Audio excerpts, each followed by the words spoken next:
Use your water spigot? I've been walking. Sure, come in.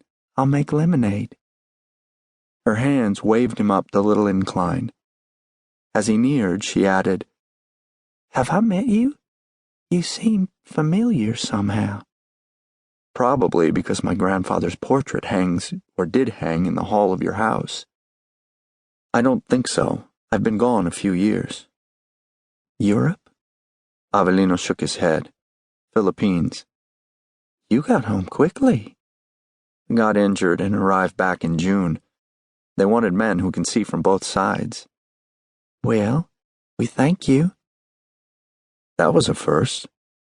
Oh, there had been bands playing, people cheering and everything when the ship came in. Then more again just 4 days earlier when Japan officially surrendered. People were polite, even eager to help a soldier.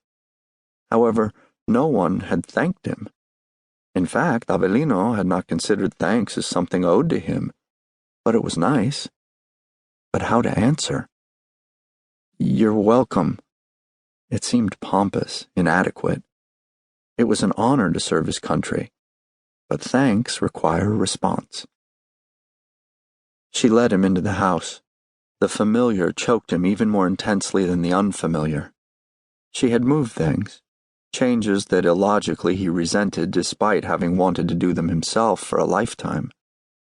Other parts of the house she had kept just as they were the day he locked the door behind him. You can set your bag there by the door, the young woman, hardly more than a girl, blushed. I wouldn't want it to swing and catch something. This house is full of beautiful things, and none of them are ours. Thank you. He set it down without hesitation and followed her into the kitchen. Memories flooded Avelino's mind as the girl poured a glass of water and offered it to him. The gesture warmed his heart with recollections of stories he'd heard since birth. Would you like a drink of water? He remembered his abuelo saying. Her hands pointed to a pitcher on a little table. Sí, agua por favor. Did you say something? I'll just get out the syrup. I made some the other day and it was perfect. From the icebox, she pulled a mason jar of lemon syrup and reached for the ice pick. I'll get that for you. Just let me wash my hands. The water's tricky, but it will come eventually. You just have to turn it on and off a few times. That seems to prime it. Like that. Water splashed into the sink as he rolled up his sleeves. Automatically, his hand reached for the soap dish, but it wasn't there. Soap's on the right, and here's a towel. But how did you know about the water? I didn't know that. He flashed a smile, trying to be as reassuring as possible. It's always been that way, ever since I can remember.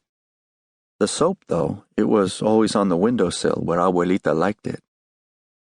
You are Avelino Carrillo? How does she know my name? Yes. I should get my grandfather. Please wait. The kerchief fluttered as her head bounced in her haste to exit the house. Before her grandfather arrived and ordered him from the premises, Avelino drank in the sights of home.